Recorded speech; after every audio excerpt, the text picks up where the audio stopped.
Hey guys, welcome back to Poly Studies. So guys, कैसे हैं आप सब? आई होप आप सभी अच्छे होंगे।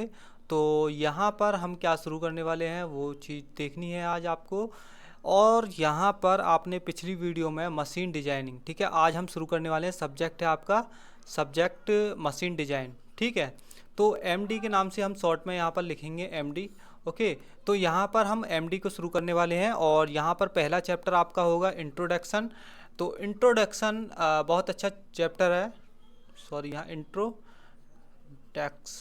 ओके, तो ये बहुत अच्छा चैप्टर है। तो इस चैप्टर में यहाँ पर कुछ परिभाषाएं हैं, ठीक है, और उन परिभाषाओं को हमें अच्छे से कवर करना है। मुझे यहाँ पर बस आपको समझानी है वो सभी चीज़, ठीक है।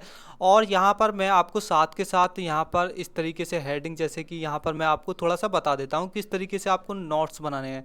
जैसे मैं आपको समझाऊंगा कि डिज़ाइन क्या है, ठीक है। डिज़ाइन, तो डिज़ाइन इस तरीके से बताऊंगा, तो आपको भी इसी तरीके से लिखनी है। और मैं इस डिज़ाइन की पूरी परिभाषा यहाँ पर आपको लिखूंगा और साथ के साथ समझाऊंगा। ओके, तो आपको अच्छे से नोट्स भी तैयार करने हैं। ओके, तो यहाँ पर नेक्स्ट, यहाँ पर सबसे पहला जो टॉपिक इस सब्जेक्ट में और इस चैप्टर का सबसे पहले जो बनता है, उस चैप्टर का टॉपिक है in design. What is the design? Design क्या है, ठीक है। तो यहाँ पर डिज़ाइन क्या है, सॉरी, डिज़ाइन। ओके, तो डिज़ाइन यहाँ पर आप हेडिंग गिरें डिज़ाइन। तो डिज़ाइन क्या है? डिज़ाइन आप जानते हो किसी भी चीज़ की मतलब अभिकल्पना करना। जैसे कि कोई भी डिज़ाइन है तो मानव कुछ नीड होती है, मानव की मतलब ह्यूमन की नीड होती हैं, उसको संतुष्ट करने के लिए एक प्लान या मैन्युफैक्चरिंग करना एक डिज़ाइन ही होता है, ठीक है। तो यहाँ पर हेडिंग में क्या लिखना है? डिज़ाइन का कार्य है, ठीक है। डिजाइन का कार्य है मुख्य रूप से, ठीक है, मुख्य रूप से, ओके, मुख्य रूप से इंजीनियरिंग द्वारा, मतलब यहाँ शॉर्ट में लिख देता हूँ मैं आपको, ठीक है ना। आपको अच्छे से इंजीनियरिंग द्वारा लिखना है। ओके, तो इंजीनियरिंग द्वारा किए गए किए गए विभिन्न विभिन्न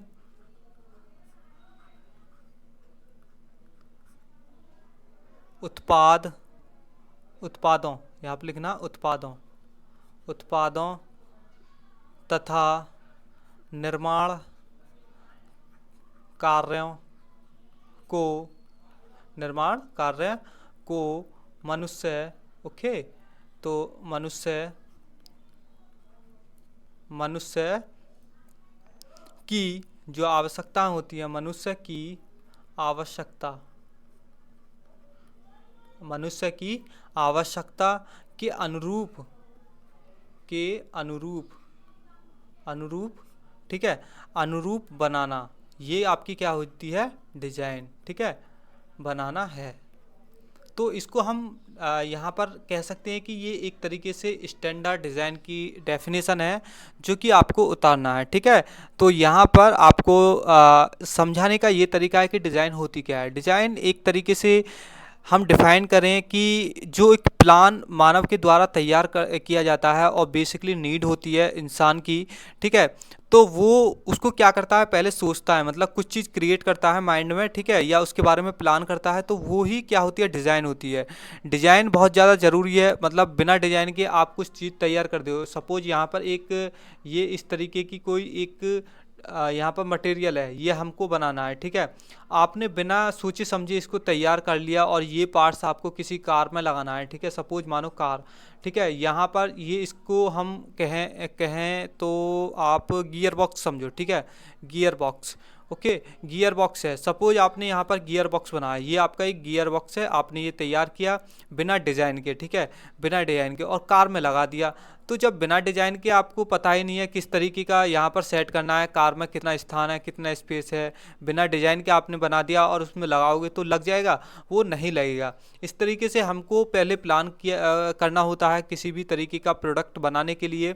और बेसिकली यहाँ पर मेन चीज़ ये है कि इंसान जो होता है ह्यूमन, ठीक है, ह्यूमन की जो नीड होती है वो उसको पूरी करती है डिज़ाइन, ठीक है। डिज़ाइन क्या करता है? पूरी करता है बेसिकली ह्यूमन की नीड को, और एक प्लान तैयार करता है और प्लान तैयार करता है या निर्माण करता है किसी भी प्रोडक्ट की, तो वो एक डिज़ाइन का ही एक पार्ट्स हो जाता है। ठीक है, डिजाइन का कार्य मुख्य रूप से इंजीनियरिंग द्वारा किए गए विभिन्न उत्पादों तथा निर्माण कार्य को मनुष्य की आवश्यकता के अनुरूप बनाना है। ठीक है, ये आपकी डिज़ाइन की डेफिनेशंस होगी। अब बात करते हैं जैसे कि मशीन डिज़ाइन। ओके, तो मशीन डिज़ाइन क्या है? Machine design, okay, machine design की डेफिनेशन क्या है? इंजीनियरिंग डिज़ाइन की एक ऐसी शाखा है जिसके अंतर्गत हम नई तथा उपयोगी मशीनों का निर्माण करते हैं तथा पहले से उपलब्ध मशीनों को, जो भी आपके, जैसे कि हम यहाँ पर क्या करते हैं, बेसिकली आपके पास कोई पार्ट्स है, ठीक है, यहाँ पर, ठीक है, ये एक पार्ट्स है, पार्ट्स, ओके, या तो हम इसको बनाते हैं नए तरीके से, या हमारे पास ये पहले से उपलब्ध है, ठीक है, पहले से हमारे पास ये है, तो हम इसमें क्या करेंगे, अलग अलग रिसर्च करेंगे, कुछ अच्छे से इसको तैयार करेंगे, कुछ न्यू टेक्नोलॉजी, जैसे कि आपने सुना होगा कि ये 3G है, ये 4G है, 4G जनरेशन है, या ये 5th जनरेशन, मतलब जनरेशन का मतलब ये है कि यहाँ पर नई नई टेक्नोलॉजी बनकर आ रही हैं, उसमें कुछ सुधार हुआ है, पहले से वो चीज़ है, मतलब कि आपको ये चीज़, आपको कोई भी कंपनी देगी कि ये आपके पास ये चीज़ है, तो आप इसमें कुछ एडवांस करोगे, कुछ एडवांस टेक्नोलॉजी लगाओगे और नए मार्केट में उस चीज़ को उतार दोगे। ठीक है, तो मतलब पहले से ये तैयार चीज़ है, तो ये 3G जनरेशन उस समय चल रही थी, आपने नई टेक्नोलॉजी उतारी उसमें और कुछ नया बनाया, तो ये जो बनेगी वो 4G टेक्नोलॉजी होगी, मतलब ये तो जनरेशन होगी। यही क्या है, मशीन डिज़ाइन है। ओके, समझ में आया इतना? यहाँ पर डेफिनेशन में क्या लिखना है कि मशीन डिजाइन की डेफिनेशन में ये लिखना है आपको, वर्तमान में उपलब्ध, ठीक है, विचारों से नया विचार अपने मस्तिष्क में उत्पन्न करके तथा उसका ड्राइंग के रूप में विभिन्न संभव आकृति बनाकर अध्ययन करना। ठीक है, अध्ययन करना तथा उसका निर्माण करना जिससे कि वह वांछित क्रिया कर सके। ठीक है, मतलब कुछ मैन्युफैक्चरिंग प्रोसेस कर सके और मानव की आवश्यकताओं को, नीड को पूरा कर सके, वो आपकी क्या होगी, मशीन डिजाइनिंग होगी। समझ में आया? ठीक है, तो यहाँ पर हम इसको इरेज कर लेते हैं। ठीक है, ओके, यहाँ तक आपको दो डेफिनेशंस मैंने अच्छे से कवर करा दी हैं और समझा भी दी हैं। समझ में आ गया इतना? ठीक, अब देखो नेक्स्ट चलते हैं।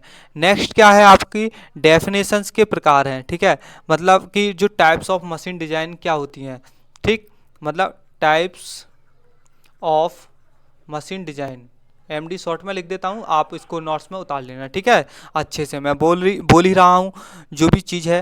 ठीक है, पहला है यहाँ पर आपका जो इसमें प्रकार है वो है एडेप्टिव डिजाइन। ठीक है, ठीक, पहले से उपलब्ध डिजाइन का नवीनीकरण करके, मतलब जो भी आपके पास कोई पहले से चीज़ है, जैसा कि मैंने अभी पीछे समझाया, तो उसको बोलते हैं एडेप्टिव।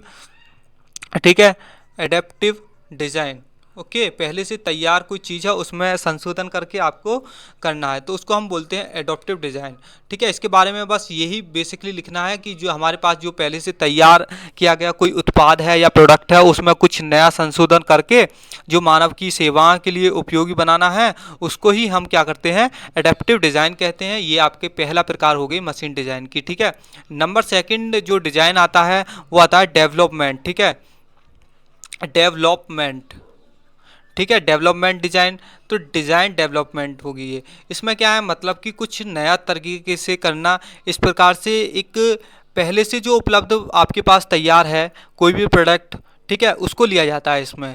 उसमें लेने के बाद क्या किया जाता है कि इसमें अंतिम डिज़ाइन पहले से बिल्कुल अलग, ठीक है, नई तकनीक, नए पदार्थ से बना हुआ हो सकता है। इस प्रकार के डिज़ाइन के लिए डिज़ाइनर का अधिक, मतलब वो जो डिज़ाइनर हो, ये तो मेन चीज़ है कि जो डिज़ाइनर हो वो डेवलपमेंट डिज़ाइन वो कहलाता है, जिसमें केवल एक अच्छा वक्ता, या अच्छा वक्ता नहीं, अच्छा इंजीनियर काम करे।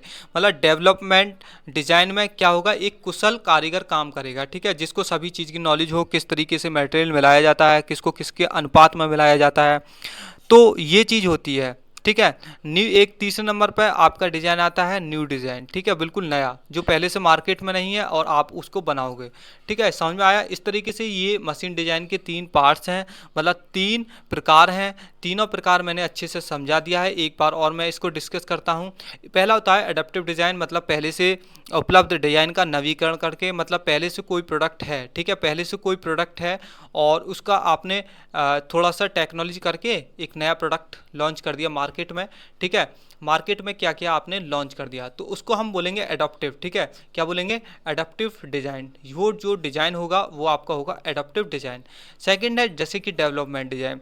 डेवलपमेंट क्या है, इसमें जो फाइनल डिज़ाइन से पहले कुछ अलग और नई तकनीक, बिल्कुल नया माल इसमें लगेगा। इसमें क्या है, पहला तो आपका मटेरियल पुराना होगा, लेकिन इसमें क्या है, डेवलपमेंट में जो आपका प्रोडक्ट होगा पहले से तो होगा, डेवलपमेंट किया आपने उसको, नए प्रोडक्ट को, लेकिन इसमें जो भी माल लगेगा, जो भी कुछ चीज़ होगी वो थोड़ा अलग होगा, तो हम उसको बोलते हैं डेवलपमेंट। मतलब ये दोनों जो होती हैं आपकी सेम सी होती हैं, इसमें ना कि बराबर ही थोड़ा सा अंतर होता है। तीसरा है नया डिज़ाइन। नया डिज़ाइन क्या है, मतलब न्यू डिज़ाइन, बिल्कुल मार्केट में नया है और आपने लॉन्च किया है, नए तरीके से बनाया है, न्यू मार्केट में उतारना है आपको, तो वो आपका होगा न्यू डिज़ाइन, ठीक है, समझ में आ गया। नेक्स्ट टॉपिक की ओर चलते हैं। ओके, इसको रेज कर लेते हैं।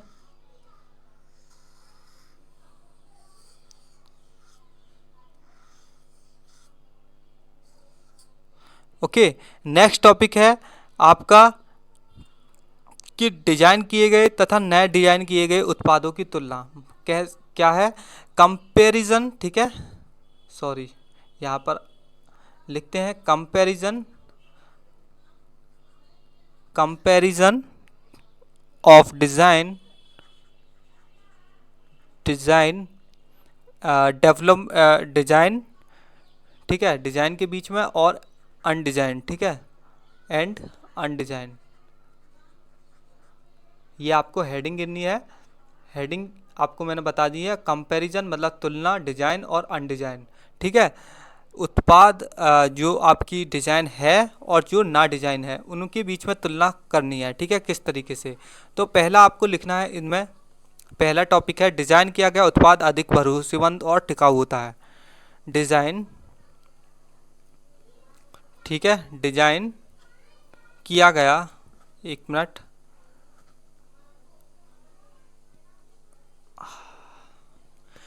डिजाइन किया गया उत्पाद अधिक भरोसेमंद, ठीक है, अधिक भरोसेमंद होता है, ओके, और टिकाऊ भी होता है।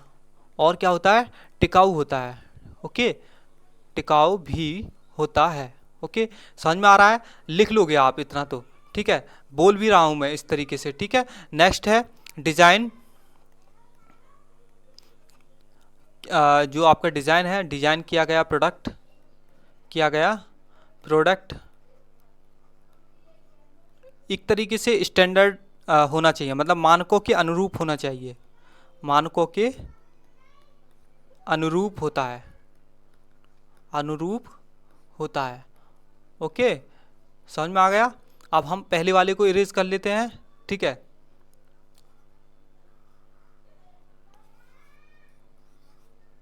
इस पूरे को ही इरेज कर लेते हैं। ओके,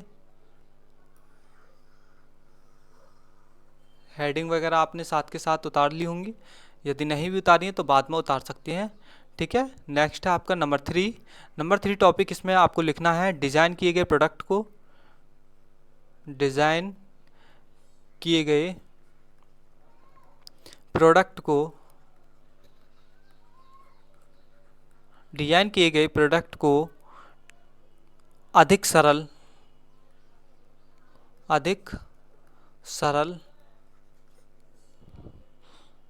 और मतलब अधिक सरल बनाया जाता है,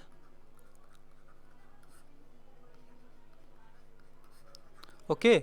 और मतलब कि इसमें क्या है, डिज़ाइन किए गए उत्पाद देखने में सुंदर होंगे, नंबर 4 गिर सकते हैं या इसी में लिख सकते हो, जो डिज़ाइन किए गए प्रोडक्ट होंगे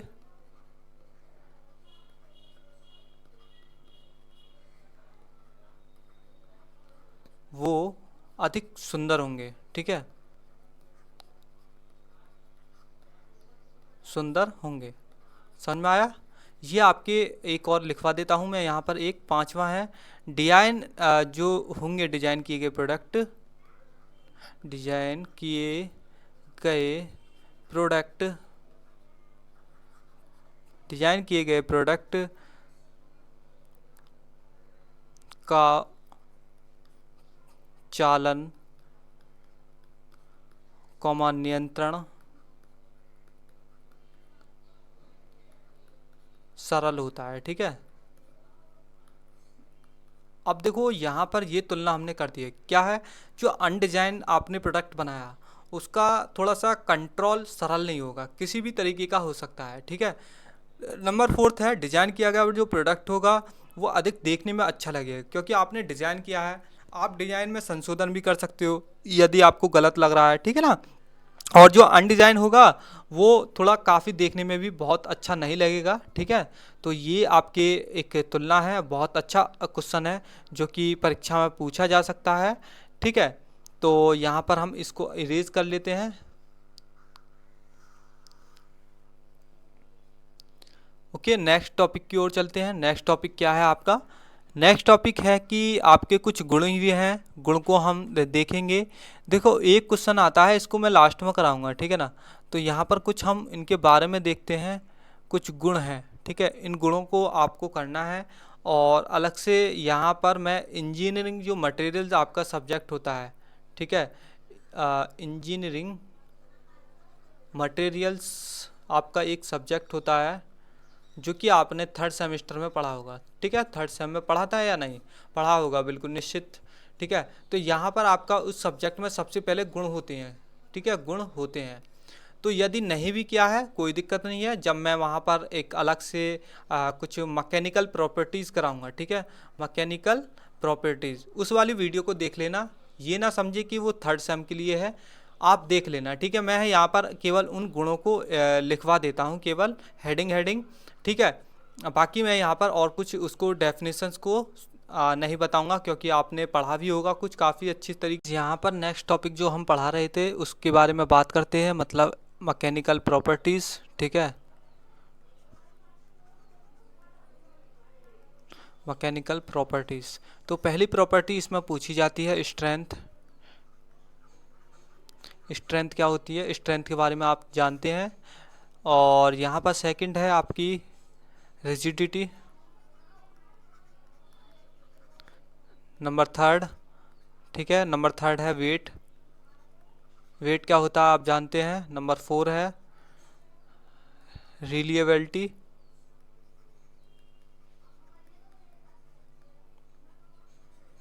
ठीक है, नंबर पाँच हार्डनेस। नंबर सिक्स्थ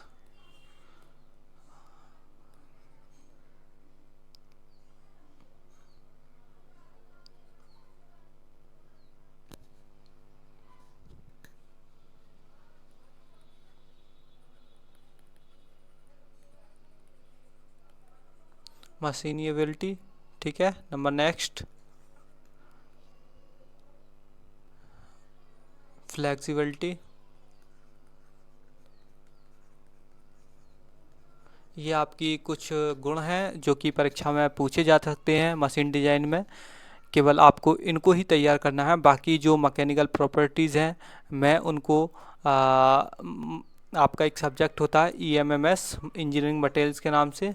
ठीक है, EM के नाम से होगा थर्ड सेम में। ठीक है, थर्ड सेम में वहाँ पर आपने इन प्रॉपर्टीज़ को पढ़ा होगा। यदि किसी स्टूडेंट ने इन प्रॉपर्टीज़ को नहीं पढ़ा है तो मैं इनके ऊपर एक अलग से वीडियो बना दूंगा मैकेनिकल प्रॉपर्टीज़ के नाम से, तो वहाँ पर आप कर लेना, वहीं से उतार कर इनमें लिख लेना। ठीक है, कुछ स्पेस छोड़ देना इनके लिए। ठीक, नेक्स्ट टॉपिक की ओर चलते हैं। आपका नेक्स्ट टॉपिक क्या है, ठीक, तो नेक्स्ट टॉपिक के बारे में बात करें तो नेक्स्ट टॉपिक आपका है कि जो एक अच्छे डिजाइन के गुण वो आप लिख सकते हो कि क्या क्या गुण होने चाहिए। एक बार मैं यहाँ पर मैं लिखवा देता हूँ थोड़े से कैरेक्टरिस्टिक्स। ठीक है, नेक्स्ट टॉपिक है आपका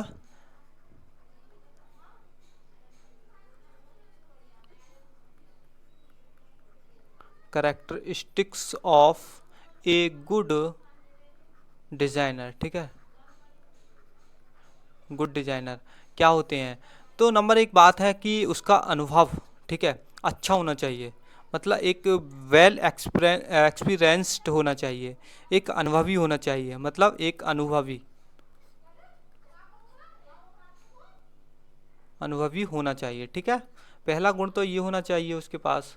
और एक अच्छे से आ, उसके पास ये एबिलिटी होनी चाहिए कि उसके पास गणित का ज्ञान होना चाहिए। ठीक है, किसके पास, एक डिजाइनर के पास गणित का ज्ञान होना चाहिए कि कैलकुलेशन ही गलत कर दे। ठीक है, वो नहीं होना चाहिए। ठीक है, एक नंबर थर्ड ये है कि उसको सभी गुणों की पहचान होनी चाहिए। ठीक है, और एक तरीके से निर्णय लेने वाला होना चाहिए। ठीक है, क्या निर्णय लेने वाले होने चाहिए।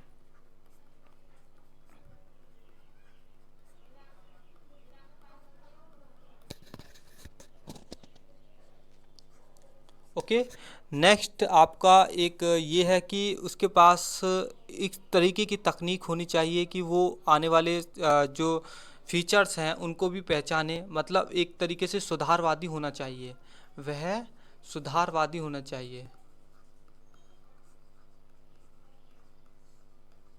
ठीक है, होना चाहिए। समझ में आया? ये आपको बस इसके कैरेक्टरिस्टिक्स लिखने हैं। लिखने क्या है, ये आपकी जो है वो है हेडिंग। ठीक है, इनके बारे में थोड़ा सा लिख देना कि अनुभवी कैसा होना चाहिए, गणित का ज्ञान किस तरीके से होना चाहिए, इनके बारे में आप लिख सकते हो। ठीक है, नेक्स्ट टॉपिक के बारे में बात करेंगे, इसको इरेज कर लेते हैं सबसे पहले। ठीक है,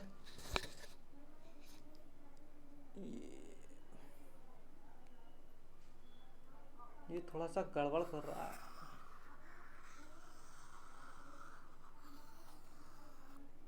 ये हो गया है आपका इरेज। नेक्स्ट टॉपिक के बारे में बात करें तो आपका नेक्स्ट टॉपिक है कि स्ट्रेस और स्ट्रेन क्या होती है। ठीक है, स्ट्रेस और स्ट्रेन क्या होती है। तो स्ट्रेस और स्ट्रेन क्या होती है उनके बारे में थोड़ा सा यहाँ पर पढ़ लेते हैं। ठीक है,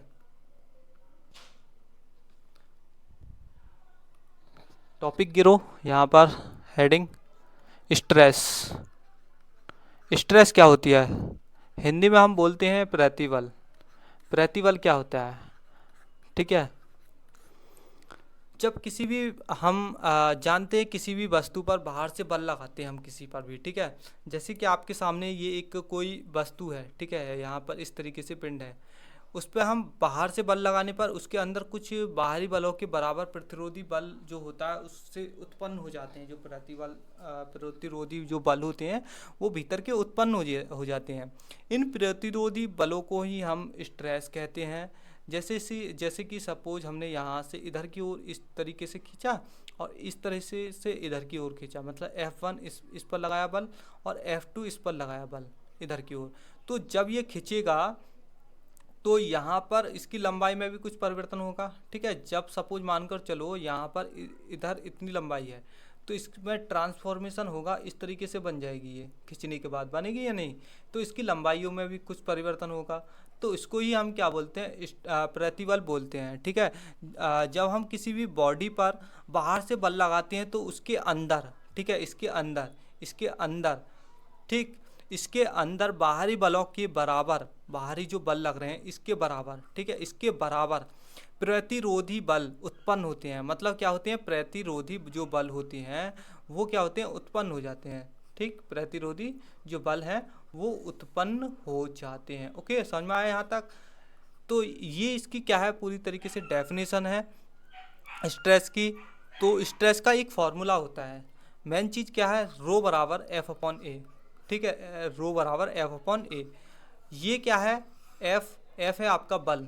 ओके, एफ क्या है आपका बल, ए क्या है, एरिया। एरिया मतलब क्षेत्रफल। ठीक है, क्षेत्रफल। ठीक है, और जो आपका रो है ये आपका है सिंबल ऑफ स्ट्रेस। समझ में आया, स्ट्रेस का सिंबल। अब देखो यहाँ पर मैं थोड़ा सा डेफिनेशन लिखवाऊँ तो डेफिनेशन क्या है उसको और लिख लो। और देखो यहाँ पर इसका एक मात्रक होता है, वो लिखना सभी सवालों में बहुत ज़्यादा ज़रूरी है। इस पर सवाल बनेंगे, सवाल भी मैं आगे कराऊंगा किस तरीके से सवाल आएंगे।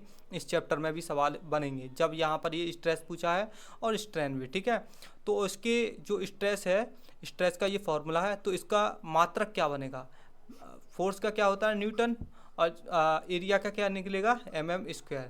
ठीक है, तो यहाँ पर हम इसको बोल सकते हैं, यहाँ पर लिखूँ मैं न्यूटन प्रति mm का स्क्वायर। ओके, समझ में आया? ये आपका हो जाएगा मात्रा। अब यहाँ पर हम इस सभी को इरेज करते हैं और इसकी डेफिनेशंस को अच्छे से लिखते हैं और आपको समझाते हैं। ओके, वैसे तो मैंने काफ़ी बोल दी है, लेकिन फिर भी मैं यहाँ पर एक बार इसकी डेफिनेशंस को लिखवा देता हूँ। देखो, शॉर्ट में आपको क्या लिखना है, किसी अवयव के इकाई क्षेत्रफल पर कार्य करने वाले आंतरिक प्रतिरोधी बल को प्रतिबल कहते हैं। ठीक है, प्रतिबल तीव्रता कहते हैं। ओके, तो यहाँ पर ये होगी रॉ की डेफिनेशंस। ठीक है, आर बराबर एफ अपॉन ए की डेफिनेशन होगी। ओके, जब किसी भी अवयव पर, ठीक है, इकाई क्षेत्रफल ये इस पर कोई बाहरी बल कार्य करने वाले आंतरिक प्रतिरोधी बल को प्रतिबल तीव्रता कहते हैं। समझ में आया? तो इसकी डेफिनेशन क्या होगी स्ट्रेस की? स्ट्रेस की डेफिनेशन ये होगी, यहाँ पर मैं लिख देता हूँ इसकी स्ट्रेस की डेफिनेशन। किसी वस्तु पर बाहरी बल लगाने पर इसके, ठीक है, बाहरी बल लगाने पर इसके अंदर बाहरी बलों के, जो बाहरी बल हैं, बाहरी बलों के बराबर, ठीक है, बाहरी बलों के बराबर प्रतिरोधी बल उत्पन्न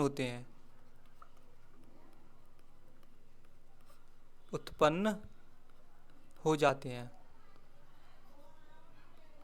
ओके, तो जब ये उत्पन्न होते हैं तो इन जो प्रतिरोधी बल को जो चीज़ उत्पन्न होगी इनको ही हम स्ट्रेस बोलते हैं। इतना लिख सकते हो, बस ये इसकी केवल एक डेफिनेशन है। समझ में आया? ये आपको नोट्स में उतारनी है। अब देखो नेक्स्ट टॉपिक क्या है। नेक्स्ट टॉपिक है आपका इस टाइप्स क्या हैं इसके। ठीक है, नेक्स्ट टॉपिक यहाँ पर लिख लेते हैं।